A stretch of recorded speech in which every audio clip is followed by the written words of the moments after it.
There's only one reason to do a plenary, and that's to give your pupils the opportunity to reflect on and consolidate their learning. A good plenary is a good plenary, whether it's in maths or literacy, in primary school or a secondary school. So what are the ingredients for a good plenary? Well, the absolute essential one is it must involve pupils in thinking. But apart from that, here's a series of questions you can ask yourself. Are your pupils actively engaged? Have you planned it, especially planning your questions? Have your pupils got the opportunity to reflect on and articulate their learning for the lesson? Are there opportunities for you as a teacher to assess what your pupils have learned to enable you to plan for future lessons? Do your pupils understand what they've learned during the lesson? And more importantly, do your pupils understand how they've learned it? So what can potentially go wrong with a plenary? Well, you could run out of time. And ways to deal with that, one way is to set up the plenary question at the beginning of the lesson. The kids then won't let you forget it. Or you can make sure that mentally you think of the packing away of equipment as part of the main part of the lesson, not the plenary. You also have the risk of getting low-level responses or the teacher doing all the thinking. That's because the thinking you're expecting the pupils to do is hard, and you need to design tasks and offer them support to help them to do that thinking. But when you get into the lesson, pupil behaviour can mean that even the best planned lessons go wrong. So what can you do then? Well, the first thing is to be flexible, be prepared to adapt to what's going on in the classroom.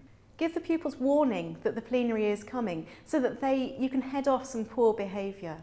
And give the pupils some control by asking them challenging questions. And if you're brave enough, you could even give your pupils the opportunity to reflect and comment on why they're not focused.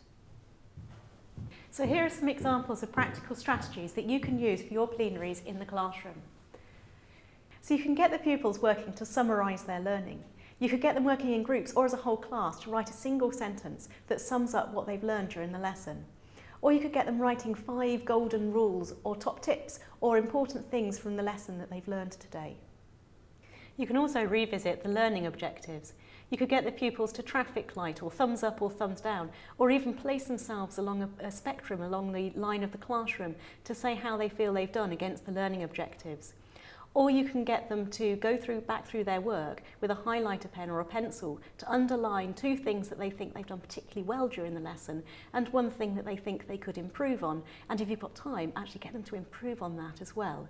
Or when you get them to write out the learning objectives at the beginning of the lesson, get them to leave a space before they start their work. And in that gap, at the end of the lesson, they can write down how they feel they've done against the learning objectives. Or you could get them talking about what they've learned during the lesson and how they've learned it. You could get them to say how they would explain what they've learned to someone else and give them maybe their granny or an alien or a 5-year-old. You can get them to write a question that they could answer now that they wouldn't have been able to answer an hour ago. If you're asking them to reflect on how they learned, give them some key words, like the words from Bloom's taxonomy, to help them to think to actually express what they've been learning during the lesson. Give them some exemplar work to comment on or grade it. And also say to them, I've got to teach this lesson again to another class. Can you help me to plan it? Or you could get your class to think about what could happen in future lessons. You could use phone a friend, get them to write 3 killer questions that they would like to ask someone about what you've been doing today. Or you could get them to think about how to make the topic harder. Or you could get them to write your next lesson's learning objective.